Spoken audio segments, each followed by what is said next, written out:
Hello, my name is Patrick Scott Jeffries and I am performing as part of Grin Theatre's Rainbow Monologues, and the piece is called Richard's Rage.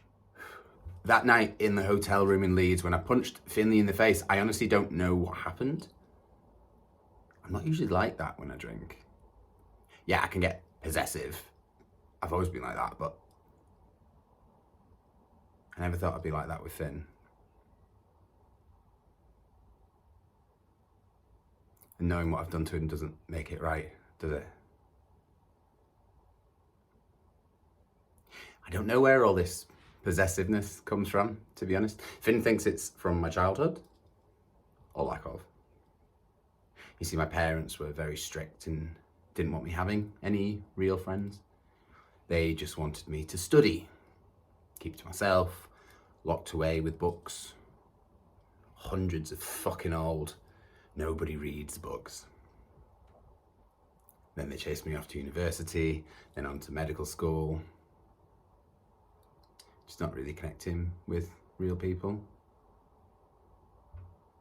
Not making any friends. Go hide yourself away in a dark, empty room, Richard. It'll do the world of harm. Become lost like we are. You see, the truth is my parents were, and still are, emotional cripples.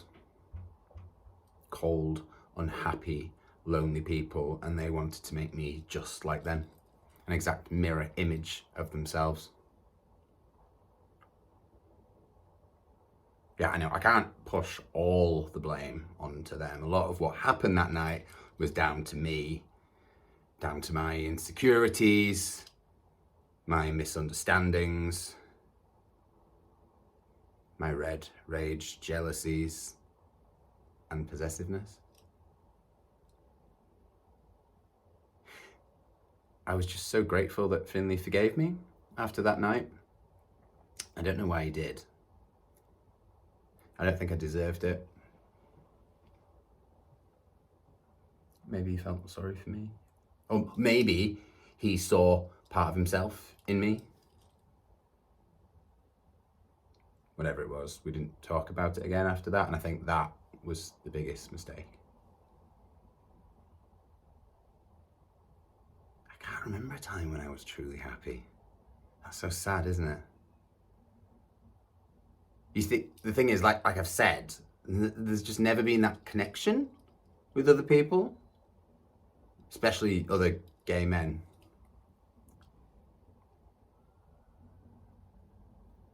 I remember I came out to my parents when I was 18 and they just didn't care. They didn't say anything.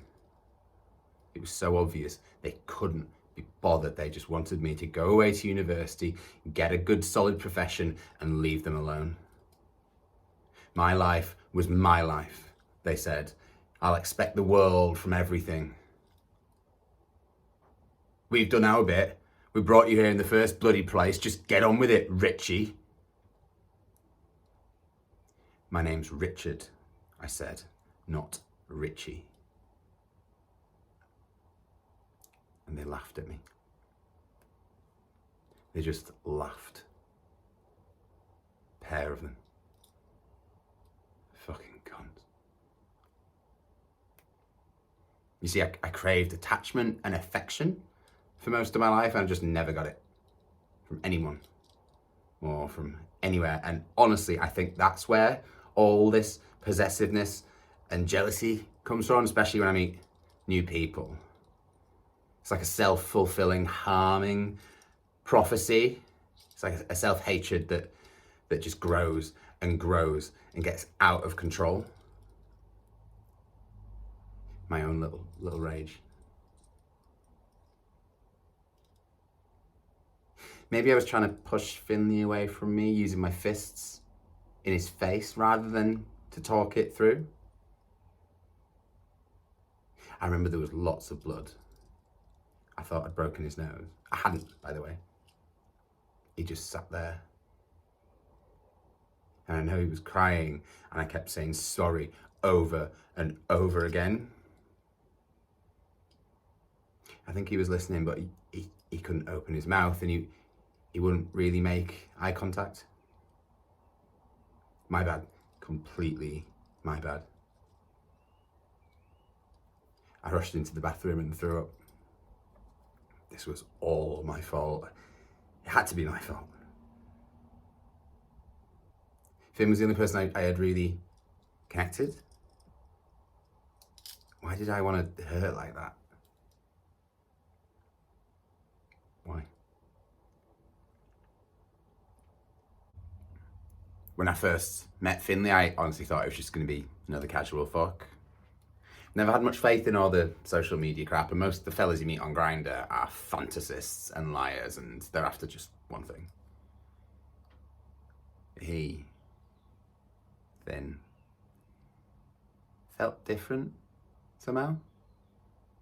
Not the type I'd normally go for, but we chatted on the phone for an hour or two, and then we met.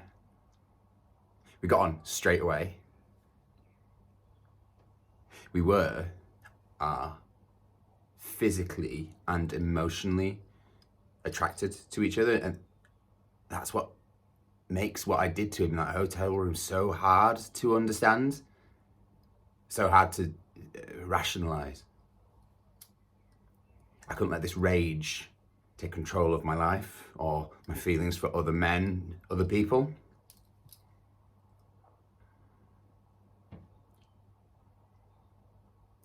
After what happened in Leeds, we didn't see each other for a bit. Thought it'd be best if we just see how we felt about the situation and each other. And Finn agreed. I know that I wanted so much to be back with him. He'd been constantly on my mind, like not all the time, but like most of the time. Reached out to him a few weeks ago and we talked, and I said it'd be good if we could meet maybe. So yesterday I met him in town and we went for a drink or two in one of the bars. Everything was going really well until he told me that he wanted to move on. We were over. He said he'd met someone else. Just like that.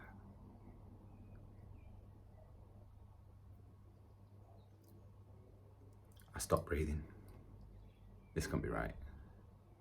This wasn't part of our story. I couldn't believe what I was hearing, honestly. I really couldn't.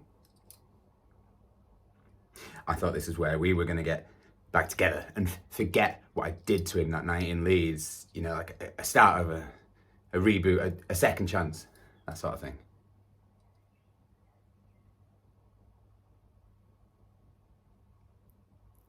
It was obvious he'd made his mind up, and then all I could really do was just, I had this burning sensation in my stomach, that the longing to make this wrong right once and for all that jealousy coming to the surface, all that numbing rage making my head sore and tumble over and over and over. And he was actually smiling at me and saying that he still wanted to be friends.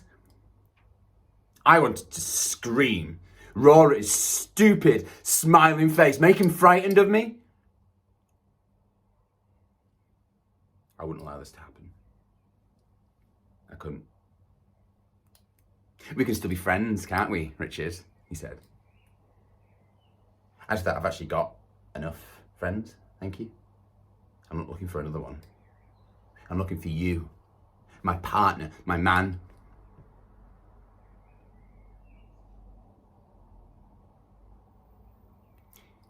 I played my part and just smiled. Everything just came into sharp focus. I knew how this was going to play out. I said all the things he wanted to hear, all the things that would calm his obvious guilt. Have no doubt, I knew he felt a little guilty. I could see it in his eyes. Why the fuck didn't he tell me on the phone when we talked a few weeks back? Face to face was his logic, his twisted logic. My focus was elsewhere. Developing at breakneck speed in my mind, possibilities endless, and punishment the right punishment.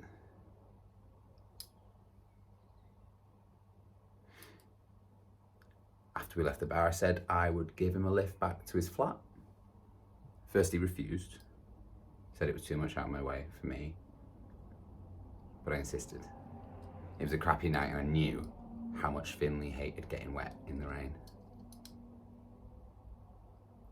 As he climbed into the car and sat alongside me, the night, it just like enveloped us. We were together at last, and I knew what I needed to do.